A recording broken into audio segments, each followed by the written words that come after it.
Welcome back to the third and final part of the life of Aretha Franklin. And yes, we're going to end on a high note. Statistically, Aretha Franklin should not have amounted to anything. All her circumstances should have broken her. However, her gifts and talents were greater than her traumas. Franklin became the musical genius, the queen of souls, the queen of all our souls. And she became a champion for others in terms of civil rights and the women's rights movement. First, let us talk about her God given musical talent. Back to the NPR interview with Terry Gross, NPR being the National Public Radio. In 1969, after your contract with Columbia Records was up, you moved to Atlantic Records, which was the home of the rhythm and blues greats like Ruth Brown and Ray Charles. The producer, Jerry Wexler, took you down to a studio in Muscle Shoals, Alabama, that was famous for its great session men, which included Dan Penn and Spooner Oldham. The first song that you recorded there was I Never Loved a Man the Way I Love You. Now, Spooner Oldham tells a story that when he heard you sit down at the piano and play your first chord, he thought, wow, that's really great. And that he's a pianist, that he should let you play the piano while he moved over to electric piano playing behind you. What did you think of that arrangement? Were you pleased that he agreed that you should be the one at the piano?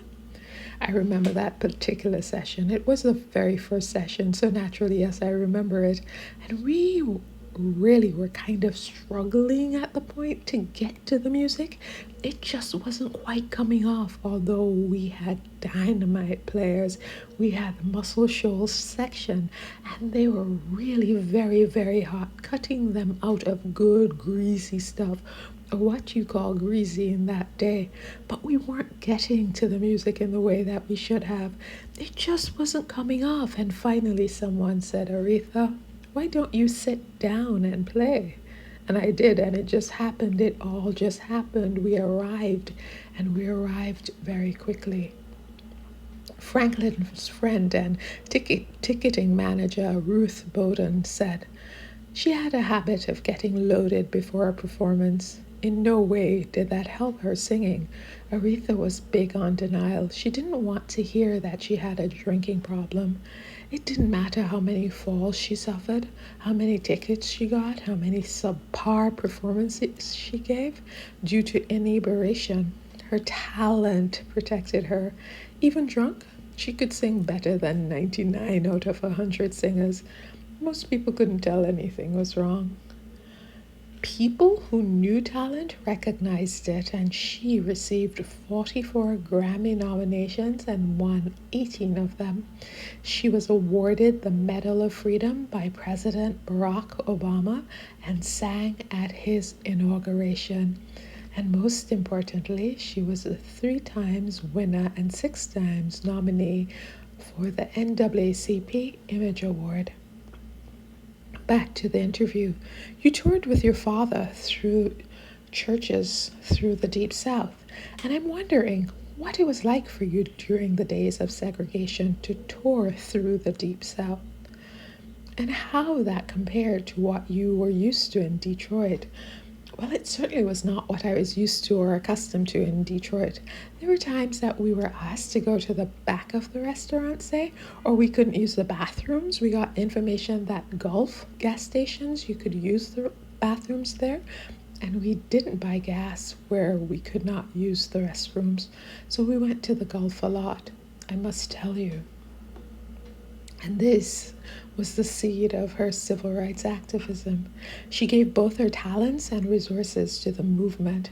Her friend and a fellow activist, Reverend Jesse Jackson, explained, on one occasion we took an 11-city tour with her and Harry Belafonte, and they put gas in the vans. She did 11 concerts for free and hosted us at her home and did a fundraiser for my campaign.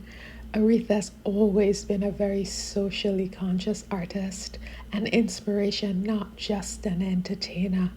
She has shared her points of view from the stage for challenge to people, to register to vote, to stand up for decency. And she caused such a ruckus that President Nixon called Aretha Franklin a dangerous terrorist. When Angela Davis was incarcerated, Aretha Franklin said, "Angela Davis must go free. Black people will be free. I've been locked up for disturbing the peace in Detroit, and I know you got to disturb the peace when you can't get no peace. Jail is hell to be in. I'm going to see her free if there's any justice in our courts. Not because I believe in communism, but because she's a black woman and she wants freedom for black people. I have the money. I got it from black people.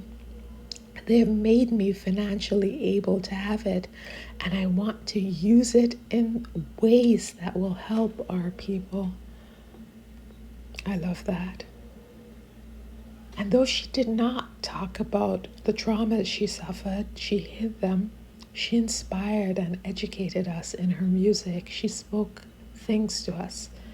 For example, her implicit explanation of battered person syndrome in I Never Loved a Man. You're a no good heartbreaker, you're a liar, and you're a cheat, and I don't know why I let you do these things to me. My friends keep telling me that you ain't no good, but they don't know that I'd leave you if I could. I guess I'm uptight and I'm stuck like glue, 'cause I ain't never no loved a man the way that I love you. She articulated things that we struggled in our souls to say. For example, in Ain't No Way. Ain't no way for me to love you if you won't let me. It ain't no way for me to give you all you need if you won't let me give all of me. I know that a woman's duty is to help and love a man, and that's the way it was planned. Oh, but how can I give you all the things I can if you're tying both of my hands? Stop trying to be someone you're not. Hard, cold, and cruel is a man who paid too much for what he got. And if you need me like you say that you do, oh, then please, won't you know, don't you know that I need you too? And in her version of respect, she gave us an anthem for the women's rights movement. Just a little bit, hey baby, just a little bit. I ain't gonna do you wrong while you're gone. Ain't gonna do you wrong 'cause I don't wanna. All I'm asking is for a little respect when you come home. All we're asking is for respect. And we put some respect on her name. Thank you so much for listening.